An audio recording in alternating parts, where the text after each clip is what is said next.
자, 삼성 엔지니어링의 흐름을 보겠습니다. 이쪽이 이제 SM보다는 조금 들여다보기가 원활하게 형성이 돼 있다는 거죠. 프로그램 쪽에 매도가 있던 것을, 프로그램 매도가 있는 부분을 모건 쪽에서 아주 공격적인 매수를 유입하면서 다 들어 올려 버렸단 말이에요. 밑에서 눌려 있고 약보까지 23,000원까지 끌고 내려갔던 부분을 그냥 순식간에 모건이 치고 돌리고, 그리고 24,000원의 물량을 거두면서 27만 6천 주, 대략적으로 평균 단가가 그렇게 되면은 뭐 2만 3천, 요 밑에 거래 평균 단가 23,800원 수준 정도 될 것 같아요. 요 위에 이제 24,250원으로 보여지는데, 실질적으로 이제 24,000원까지 쌓여 있는 물량, 그 물량을 다 걷어간 거거든요. 근데 이제 거기서 모건이 딱 멈췄어요. 뭐 이게 금액 기준으로 얼마가 되는지는 모르겠습니다만 기계적으로 딱 멈춰 있어요. 그러고 나서 뭐 장 막판에 더 들어올런지 장중에 더 들어올런지는 모르겠습니다. 기계적으로 멈춰 있고, 나머지 쪽에 창고 동향에 이제 흐름이 연출이 돼 있는데, 제일 중요한 부분은 이거죠. 삼성 엔지니어링 쪽에 3월 16일부터 해서 누적 수급이 형성돼 있는 거고, 3월 16일부터 해서 이제 오늘까지는 추정치니까 내일 어제 것까지만 놓고 봐야 되겠는데, 누적 수급이 뭐 상상을 초월합니다. 이쪽도 3월 26일부터 누적 수급이 1373만 6천 주, 상당하죠. 누적 수급이. 그렇게 해서 이렇게 많은 누적 수급이 들어와 있고, 거기에 이제 투신권, 그리고 기타금융이 뭔지 모르겠는데 기타금융 쪽으로 해서 들어왔어요. 그러니까 기타금융 같은 경우 이제 뭐 저축은행이라든가 이런 쪽에 이제 담보대출 부분들, 사모펀드가 또 들어와 있고, 사모펀드 같은 경우도 이제 냄새가 나는 쪽이죠. 그러니까 냄새가 난다라기보다는 이제 좀 특징적인 곳이죠. 그러니까 헤지펀드처럼 편안하게 편입 기준이나 수익률에 대한 부분을 가지고 가는, 좀 공격적인, 인덱스보다는, 인덱스는 편입하고 나서 뭐 오르든 말든 시장 등락률 범위만 놓고 보는 쪽이라고 한다면, 이런 쪽 같은 경우는 이제 수익률 자체가 목적인, 단기 수익률 자체가 목적인, 꼭 장기가 단기가 아니더라도 수익률이 목적인 그런 기준의 종목군으로 해석하시면 되겠습니다. 일단 요 기준 때까지 해서 17일까지의 기준이죠. 17일까지의 누적 수급, 그리고 이 부분의 매수평균 단가 굉장히 중요합니다. 7%의 매집을 했어요. 우리가 5% 매집만 돼도 대형주의 경우는 50% 정도 주가를 들어 올려야만 주가가 충분히 고점이 형성될 수 있고, 그러고 나서 차익 실현으로 빠져나갈 수 있는 기준이 된다, 이렇게 말씀드렸습니다. 근데 이제 18,160원 116원 정도의 평균 단가, 지금 사실상 외국인들이 다 산 거죠. 국내 창고는 이제 아까 좀 특징적인 쪽을 말씀을 드린 거고, 그래서 누적 수급의 평균 단가를 감안했을 때 27,000원의 목표 주가가 나와요. 누적 수급의 평균 단가 27,000원. 그리고 지금 공매도성 성향의 매도는 제한적이에요. 지금 무서워서 뭐 공매도 하겠어요? 모관이 저런 식으로 호가무시하고 잡아버리는데, 결론적으로 이제 그 공매도성 물량은 뭐 시간이 지났는데도 계속 수급이 멈춰 있으면 나올 수는 있겠습니다만, 현재 기준에서는 다소 많이 제한적이다. 그렇게 보고 이제 그 창고 동향을 놓고 보시게 되면은 이렇습니다. 3월 26일부터 이제 17일까지 창고 동향은, 일단은 모건 스탠리가 가장 큰 주력인데 오늘도 때려섰다는 거예요. 그럼 뭐 그들이 사는데 지금 최소 모건 스탠리가 뭐 뻥카를 내서, 좀 말을 좀 험하게 한다면 뻥카를 날려서 여러분들을 현혹시켜서 끌어올리는 거다. 그렇게 한다면 이제 지금 그러면 빠지고 나가고 있는 부분이 얼마예요? 7만 주 정도의 매수에, 아직도 만약에 지금 모건 스탠리가 뒷구멍에서 팔고 있다 해도 6위까지의 순매도 창구에 놓여져 있으면 안 보이잖아요. 그게 이제 실시간으로 연동이 안 된단 말이에요. 의무가 없어요. 의무가. 결론적으로 모건 스탠리 쪽의 수급은, 순매수는 일단 최소 7만 주 이상, 그리고 27만 주를 다 샀다고 보는 게 옳죠. 그래서 순매수 창구 1위 창구가 매수를 하는데, 어찌 보면 굉장히 단순하고 쉽잖아요. 스며치 창구가 매수했네.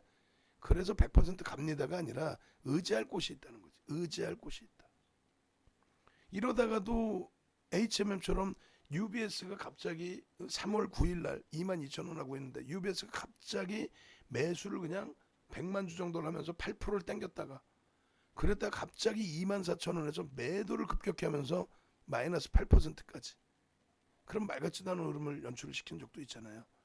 24,000원에서 2만원까지 두들겨 맞은 거 아야 소리도 못하고. 그런 경우도 있어요. 그렇기 때문에 무조건 뭐 모건 스탠리가 샀으니까 간다 이건 아니에요. 거기다가 지금까지 들어온 모건 스탠리랑 똑같은 쪽의 운영사가 들어온 거다. 그것도 아니에요. 모건 스탠리 창구를 통해서 다른 쪽이 들어왔을 수도 있습니다. 다만 참조를 하자. 첫 번째 기준의 펀더멘탈적인 부분을 놓고 보시면 지금 건설주로 분류가 되잖아요. 어찌됐건 그쪽의 기준에 13.64배의 PER이 정당하냐라고 했을 때 절대 저평가 얘기할 수 없어요. 오히려 고평가 얘기도 할 수 있는 겁니다. PBR도 마찬가지고. 컨센서스가 이제 실적 개선폭이 더 나올 수 있다. 유가 강세에 대해서 자꾸 이제 뭐 수혜다 이런 얘기가 나오는 것 중에 하나는 유가 강세 부분의 중동 쪽의 수주 부분, 중동 국가들의 경기가 화랑세로 접어들고 그렇게 되면 이제 그 수주 부분이 확대될 수 있다 이런 내용이 바탕이 돼 있는데 그 정도 가지고 주가를 이렇게 당기진 않죠. 어찌됐건 선거 이후에 정책적인 면도 있었고 그리고 뭐 어떤 이유에서건 뭐 실적 개선 폭이나 경기 회복에 대한 기대 요인에 따른 수급이 수급이 들어온 거 윤정두가 아무리 좋다고 하면 뭐해? 윤정두가 아무리 나쁘다고 하면 뭐해? 지들이 사겠다는데 누군가 사면 되는 거예요. 근데 조금 전에 보신 이제 진원생명과학의 오늘 프로그램 매수가 우리나라에서 세 번째로 많이 들어오고 굉장합니다만 그것이 뭐 제가 볼 때는 일정 범위 공매도 상환일 수도 있고 애매하단 말이죠. 뭐 그쪽도 이제 들여다보려면 뭐 창구 동향까지도 다 봐야 되겠습니다만 어찌됐건 삼성 엔지니어링 쪽의 흐름은 정상적인 업체. 그래서 어떤 종목이든 주가를 주식을 편입하게 되면은 감사팀이 있어요. 운영사도 감사팀이 있어요. 자산운용사도. 그리고 감사팀이 다 매니저 출신이고 뭐 그래요. 그분들이 들여다보고 너 이거 왜 샀니? 너 이거 실적이 안 되는데 왜 샀어? 적자 전환되는데 왜 샀어? 라든가 꼼꼼히 따집니다. 그리고 충분한 명분이 있어야 돼. 뭐 적자더라도 명분이 있어야 돼요. 그래서 이제 그런 기준이 아니면 못 들어가요. 그래서 뭐 바이오라든가 뭐 비이성적인 종목들 그런 종목은 진짜 소형 자문사나 일임용 자문사나 소형 운영사가 들어가는 거지 액티브 펀드가 대형사에서 못 들어가요. 근데 삼성 엔지니어링 같은 경우는 이제 소형사도 일부 들어올 수 있지만 대형사에 의해서 주가 움직이겠죠. 왜? 벌써 이미 4조 7천억입니다. 우리가 이제 맨 처음 접근 범위를 가져갈 때가 3조예요. 15,000원 전후 수준. 그때는 뭐 공격적인 매수도 못 드렸어요. 공격적인 매수를 사실상 잡아들인 게 2만 원 수준 내서부터. 그죠? 그래도 지금의 이 흐름이 얼마나 가파르고 빨라요. 6월에 지금 들어온 흐름이. 그게 전부 수급입니다. 결론적으로 기본적인 펀드멘탈에서 저평가는 아니지만 업황이 개선된다. 그리고 앞으로 실적 개선 폭을 뭐 어떤 그런 명분을 신규 수주 부분을 이런 부분을 이제 기대하는 요인들을 바탕으로 수급이 들어오고 있더라. 근데 그 수급이 보신 것처럼 누구예요? 외국인과 기관이더라. 눈에 보이는. 그러니까 두산중공업도 개별 매매에서 수익을 잘 내셨지만은 그쪽은 누가 들어오는지를 몰라. 그러다 보니까 32,000원에서 24,000원 깨지고 23,000원대 내려오더라도 저게 다시 돌려질까라는 자신감 결여가 생긴단 말이에요. 의구심이 생긴단 말이에요. 근데 이런 종목군들은 일단 매집이 돼 있는 또 누군가가 직접적으로 사는 게 확인이 되는 경우 그런 경우에는 부담이 덜하죠. 그래서 삼성 엔지니어링에서는 모건 스탠리 그리고 오늘 기준에 SM에서는 어제 일부 매도를 했던 CS 쪽의 매수 이런 부분들과 함께 창구들도 한번 보는 거예요. 이 창구가 좀 매수 강도가 좋았는데 오늘의 기준에서는 뭐 차익 실현하느냐 이런 기준점. 어제 기준에서도 일단 UBS 외국계에서 매수가 좀 들어와 주면서 흐름이 좋았단 말이에요. 어제 기준도 수급은 아주 많은 그 누적 수급이 들어온 건 아니지만 40만 주대 개인들 기관들 개인들 물량을 빼앗는 기관들 외국인들의 쌍끌이 매수가 있었고 손바뀜도 상당히 있었고 오늘은 벌써 이미 거래가 300만 좀 많이 실린 거예요 사실. 마감 때까지 고점 한 번만 더 넘겨주면은 600만 주 이상은 나올 수가 있죠. 고점을 한번 더 넘겨주면 24,400원. 아까의 수급 강도였으면 24,500원도 넘길 걸로 봤죠. 왜? 모건 스탠리가 계속 쌓아올려 버리면 그럼 누군가가 하나가 또 쫓아와요. 근데 이제 일단 하여간에 뭐 모건 스탠리가 멈춰 있고 다시 이제 쏴줄련지 뭐 그것만 이제 좀 우리는 확인하면 되는 거고. 그리고 그들 오늘 들어온 모건 스탠리의 단가는 대략 뭐 23,800원 수준이 되지 않을까 이렇게 추정을 하는데 이 부분은 또 창구 동향에서 볼 수가 있어요. 근데 그조차도 추정입니다. 그조차도 창구별 동향에서 요거 보는 게 이제 증권사마다 다른 창구 기준이 있는데 당일 기준에서 이제 그 오늘 거래량과 거래대금 합산을 해가지고 평균 거래량 추정치를 내주거든요.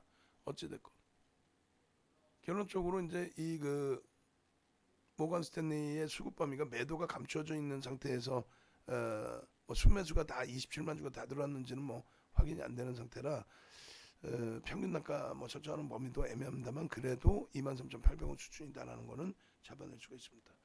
그렇게 보시고 두 번째 기준은 이제 창구 동향은 다 이제 확인이 된 거예요.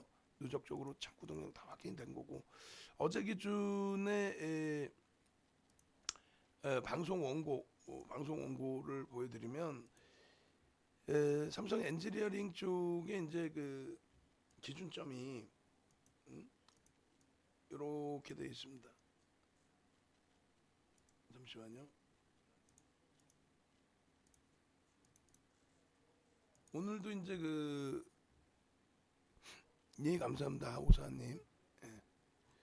오늘도 일단은 뭐 편입 단가 수준을 이제 여쭤본 이유가 또 52주 고가를 훌쩍 또 가볍게 넘겨줘서 그러는데 이제 매집이 7%면은 작지 않은 매집이 된 거예요 사실은. 그래서 매집 7%면은 이제 좀 가볍게 움직임이 나올 수 있어요. 그래서 이제 52주 고가 계속 갱신이 되는 모양새가 쭉 나오는데 여기서 이제 그 삼성 엔지니어링의 오버슈팅은 사실상 시가총액 이제 4조 6천억을 넘기고 있기 때문에 10% 정도를 잡으면 될 것 같아요. SM이야 시가총액이 사실 아직 뭐 1조 원대이기 때문에 15% 이상까지를 오버슈팅으로 보는데 삼성 엔지니어링은 이제 10% 넘기고 꼬리가 달리거나 10% 넘기고 그 다음날 음봉이 떨어지거나 그럴 때 보는 거죠. 지금의 기준은 의미가 없어요. 뭐 지금 뭐 조금 그 꼬리가 달려 있다고 해서 뭐 2% 달려 있다고 해서 모건 스탠리가 순매수가 어찌됐건 최소 6만 주 이상 들어와 있는데 저걸 가지고 꼬리 달렸다고 쑥 빠져나가요? 누적 수급이 1인데 그죠? 그래서 삼성 엔지니어링 같은 경우에도 이런 맥락에서 다 들여다보는 거예요. 거래량이 아직까지는 2천억 미만이라서 20분 봉으로도 놓고 보기도 하고 또 월봉 기준에서 앞전에 그 삼성 엔지니어링이 제 기억이 맞다면 이제 아주 예전 기준에 4천만 주인가 뭐 그러지 않았나요? 주식수가 굉장히 작았단 말이에요. 근데 지금 보니까 1억 9,600만 주, 몇 년 만에 보니까 1억 9,600만 주. 저것도 이제 다 확인해 보면 이제 그 주식수 증가한 부분들이 나오는데 어찌됐건 그래서 건설주들 보면은 최고 고점에 뭐 어마어마한 고점에 놓여져 있는 부분들 있죠. 거기에 대비해서 주가가 너무 많이 빠졌으니 뭐 어디까지 올라가야 된다. 그건 다 계산 방식이 다 틀려요. 뭐 징자의 범위, 전환사채의 범위, 또 감자의 범위, 뭐 여러 가지. 그래서 출자 전환도 있을 거고. 어찌됐건 간에 삼성 엔지니어링의 흐름에 있어서는 기본적으로 앞전 거래 대금을 다 뛰어넘고 있다. 거래 대금을 일단 뭐 주식수가 적건 많든 그렇게 해서 거래 대금을 다 뛰어넘고 있고 그리고 그때 당시에 그 캔들 크기 대비해서 뭐 택없이 부족한 변동성이죠. 매집이 7%가 돼 있기 때문에 매집이 없이 그냥 조용조용 혼자서 움직이는 거라면은 의미를 부여하지 못합니다. 근데 매집이 돼 있는 상태에서 그 주도력을 가져가는 쪽이 계속 매수를 잡아 넣어주고 있다라는 부분이라면 상당히 그건 긍정적이라고 해석할 수 있는 거죠. 그죠? 그래서 일단 그 어제 방송 온 거에 이제 그 이 캔들 잘못 가지고 나갔는데 제가 17일 것까지의 그 주봉 월봉을 갖고 나갔어야 되는데 그걸 잘못 갖고 나왔어요. 일단은 SM에서 많은 캔들을 놓고 볼 수 있었던 것처럼 마찬가지입니다. 삼성 엔지니어링도 어마어마하게 캔들이 많아진 거예요. 샛배령 이때 질문을 주셨고 이때 샛배령의 기준에 이때가 19,000원대의 기준이 되고 그리고 두 번째 기준에서는 장악형의 기준이 또 뜨죠. 거래량 대량으로 수반하고 이때 1,000만 주를 넘겼기 때문에 이제 본격적으로 나오나요 하면서 비중을 좀 더 강하게 잡아들일 수 있었고, 그러고 나서 다시 좀 제한적이어 보이지만은 뭐 억지를 쓴다면 상승이 때 확인요. 의미는 없죠 사실. 이게 뭐 조정을 받은 위치에서의 흐름이 아니기 때문에. 그 다음에 이제 여기도 조정을 크게 받은 위치의 흐름은 아닌데 겪어보셨잖아요 심리적으로. 아 신고가 나와서 33,000원에 23,000원 따라붙었더니 그걸 밀고 깨고 내려가. 어? 그 충분히 심리적인 조정 다 받았기 때문에 다시 장악형이 뜨는.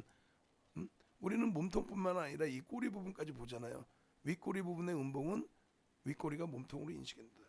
그럼 거기를 넘기는 강세. 그럼 이게 어제까지인데 23,400원을 오늘 또 뛰어넘죠. 또 뛰어넘고 24,400원까지 올렸는데 그게 개인이 흥분해서 올린 게 아니라 개인들이 깔짝댈 때는 아침에 보신 것처럼 그냥 개인들이 깔짝대면서 뭐 혹은 뭐 개인들만의 흐름이 아니었을 거예요. 누군가 또 매수도 했으니 이 꼬리 달리는 만큼의 흐름이 나왔을 텐데 그 이후의 흐름에서 누가 끌어줘요? 모건 스탠리. 자 이것도 잘 배우셔야 돼요. 예를 들어서 이제 모건 스탠리가 여기서 이 자락이 아니죠. 모건 스탠리는 요 자락이 들어온 거예요. 요 자락하고 여기 이렇게 두 번을 빵 치고 들어온 겁니다. 근데 잘 생각해 보세요. 매번 윤정두가 말씀드릴 때 아니 우리가 샀다고 해서 여러분들이 사셨다고 해서 아니 누가 아유 차익 실현해주자고 그래 주가를 딱 당겨주나? 아니잖아.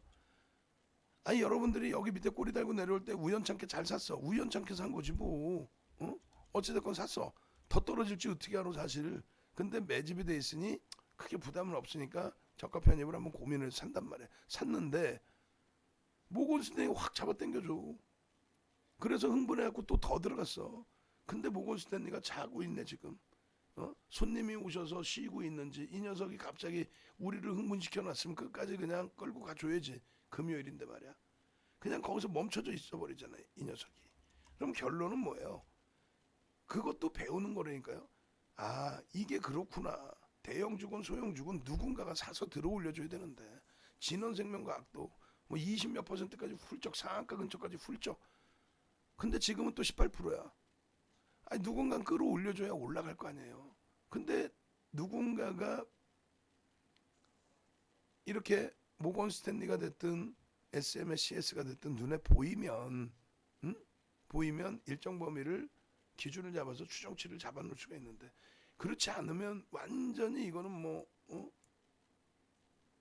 더듬이도 없이 그냥 깜깜이로 가는 거죠. 결론적으로 지금 뭐 프로그램 쪽의 수급이 순간적으로 나오면서 24,000원이 깨졌지만은 프로그램 수급 매도 부분이 조금씩 줄어들고 있고요. 그리고 모건 스탠리 쪽의 흐름도 사실은 프로그램 쪽으로 잡히는 걸로 추정이 돼요. 왜냐면 아까 모건 스탠리가 확 들어오면서 매수 오히려 프로그램이 급격히 돌려졌거든요.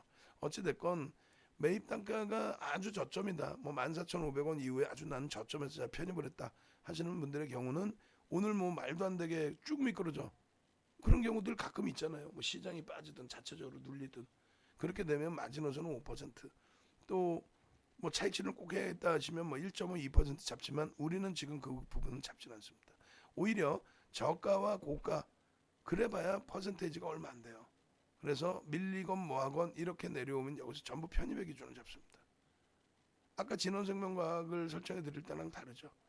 거래량 부분이 또 거래대금 부분이 2천억을 수반할 수준은 아니지만은 뭐 빠르게 오전 개장 초고점을 넘기면 오히려 또 2천억까지 거래대금이 나올 수도 있어요.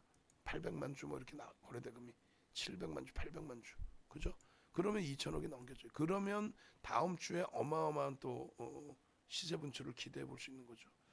다만 이제 그거는 기대 요인이니까 명확한 기준을 우리가 이제 잡아놓고 봐야 되는데 일단 결론적으로 지금 기준에서는 매집이 진행되고 있는 것을 확인을 했고 그리고 오늘도 수급이 모관에서 들어오는 걸 확인을 했고 그럼 월요일 날은 솔직히 어떻게 될지 몰라요. 눌릴지 뭐 할지 모르지만 지금 당장의 기준에서는 일단은 뭐 같은 배를 탔다.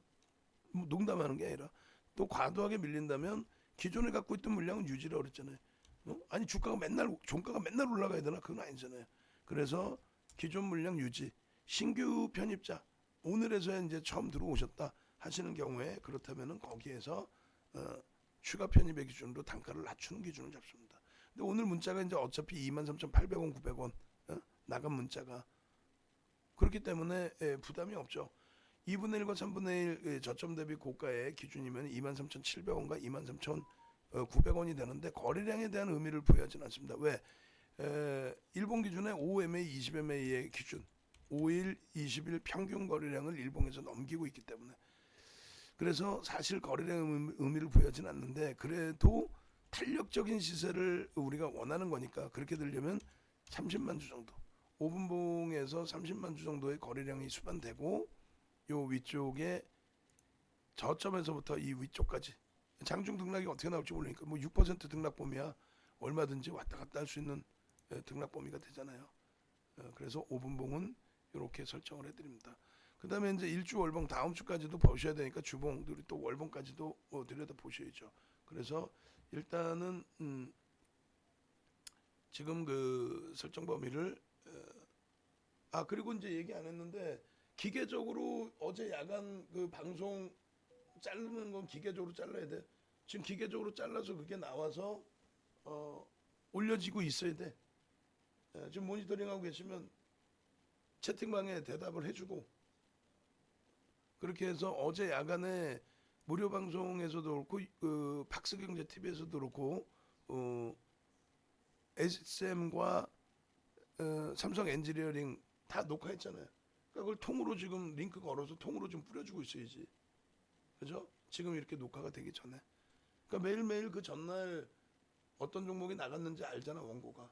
그리고 오늘 기준에 지금 우리가 올려놓는 종목을 알고 계시고 그거부터 자르고 계시고 이거 녹화본 올려드리면 얘부터 먼저 또 올려주시고 얘는 이제 우리들끼리만 보고 있을게요. 얘는 그리고 어제 거를 먼저 올려주세요. 팍스 거 통으로 이렇게 올려주셔도 돼요. 일부 팍스 1부 때 SM, 팍스 2부 때 삼성 엔지니어링 그리고 어제 야간 그 온라인 교육에서도 일단은 1부가 SM 위주 그렇게 진행이 됐습니다. 2부는 뭐 섞어서 했네요. 어찌됐건 그렇게 해서 5분봉 기준의 흐름을 5분봉 거래량 얼마요? 30만 주 앤드 23,000원 지지 및 24,400원 돌파 확인. 여기서 이제 추가적인 매물이 프로그램 쪽의 기준을 잡습니다. 프로그램 쪽의 매물이 공격적으로 나오지 않는 한 오후장 들어서는 다시금 수급 강화 부분을 한 번 더 놓고 볼 수 있을 것 같아요.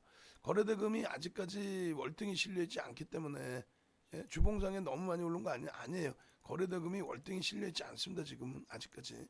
그래서 일단 그 로그 차트로 한 번 더 놓고 보셔도 되고요. 그리고 뭐 월봉으로 기준을 잡으셔서 놓고 보셔도 상관없습니다. 그래서 어제도 이제 월봉 기준에서 이동평균선 빼고 주가 왜곡 현상이 있으니까 빼고 이제 이 정도 범위의 월봉 차트를 좀 보여드렸는데 월봉으로 놓고 보시면서 캔들의 크기 범위를 한번 생각해 보시는 것도 나쁘지 않을 거예요. 이 정도. 자 그렇게 해서 월봉 기준에서도 충분히 메리트를 가져갈 수 있는 위치다. 이렇게 해석을 하시고 일본 기준에는 이제 굉장히 많은 캔들 패턴이 형성돼 있습니다. 거래대금 부분 이렇게 그렇게 해서 거래대금 부분도 일단 이쪽도 요 거래대금 부분을 넘기는 흐름에서의 캔들 크기의 변화 부분을 같이 들여다보시면 될 것 같습니다. 자 그렇게 해서 이제 우리는 23,800원, 23,900원의 신규 편입자들의 편입 기준을 1차적으로 잡아드렸고 그 가격에서 플러스 마이너스 한 3% 정도 등락이 나오면 위든 아래든 그러면은 추가 편입의 기준을 또다시 설정을 해드릴 겁니다.